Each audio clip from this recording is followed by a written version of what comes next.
ইনশাআল্লাহ কোনে কেন? এবার সাহাবী চলে গেছে যুদ্ধের ময়দানে অস্ত্র কিনলেন।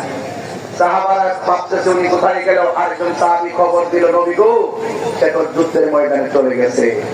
আল্লাহর হাবিব দৌড়ায় যুদ্ধের ময়দানে গেলেন, তাই দেখুন অসংখ্য সাহাবী লাশ পড়ে আছে। রাসূলুল্লাহ সাহাবাকে খুঁজতেছেন, খুঁজতে গিয়ে দেখতেছেন সাহাবার লাশটা পড়ে আছে। সাহাবার চেহারার দিকে তাকিয়ে আল্লাহর হাবিব চোখের পানি ফেলে কান্না করা শুরু করলেন। সাহাবায়ে কেরামের মধ্যে এমাইজিং ফাইটার ছিল, তরুণ যোদ্ধা, সে তাকায় দেখতেছে আল্লাহর হাবিব চোখের পানি মোবারক ফেলে কান্না করতেছেন। সাহাবার চেহারা দেখে আর মনে মনে বলতেছেন আমার সাহাবাদের সত্যিকার অর্থে দিনকে কত ভালোবাসতো, তার উজ্জ্বল দৃষ্টান্ত রেখে গেল। দুইজন সুবহানাল্লাহ। এবার আমার নবী সাহাবার চেহারা দিকে তাকায় কাঁদতেছে। হঠাৎ করে আল্লাহর কাছে একটা নালিশ দেওয়ার জন্য হাত বাড়াইছে। উপরে তাকায় নবী একটা মুচকি হাসি মারছে, জোরে জোরে কন্যা সুবহানাল্লাহ। এখন নবীর চোখের পানি মুছতেও পারে নাই, আমার মুচকি হাসি। অন্যান্য কোন সাহাবী কষ্ট করতে সুযোগ নাই। নবী গো আপনি একটু আগে সাহাবার চেহারা দেখে কাঁদলেন, আবার আসমানের দিকে তাকায় কেন হাসলেন? এই ব্যাখ্যাটা একটু বলে দেন না, চিৎকার দিয়ে বলেন না সুবহানাল্লাহ। আওয়াজ করে বলুন আমার নবী দেখার ক্ষমতা আছে না নাই? আর বলতে আছে না নাই?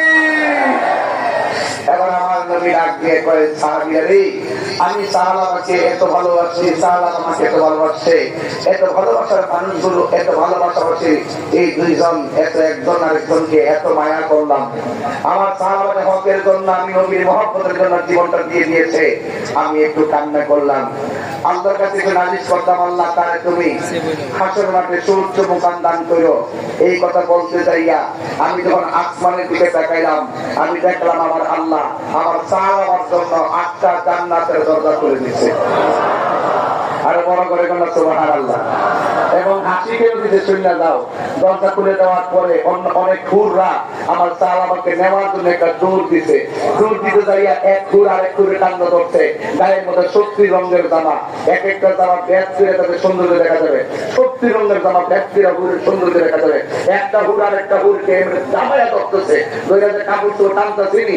আল্লাহ দেখতেছেন তারা যে আসতেছে, আসাদের দৌড় এমন দৌড় দিতে আমার সাহাবাকে নেওয়ার জন্য। এই দৃশ্য দেখা আমার উম্মতের এই সারপ্রাইজিং রবের পক্ষ থেকে সারপ্রাইজিং সিদ্ধান্ত দেখে আমি আনন্দের হাসি থামায় রাখতে পারি নাই, আমার মুখে হাসি এসে গেছে। বুঝা গেল হকের জন্য জীবন দিলে দাম আছে না নাই?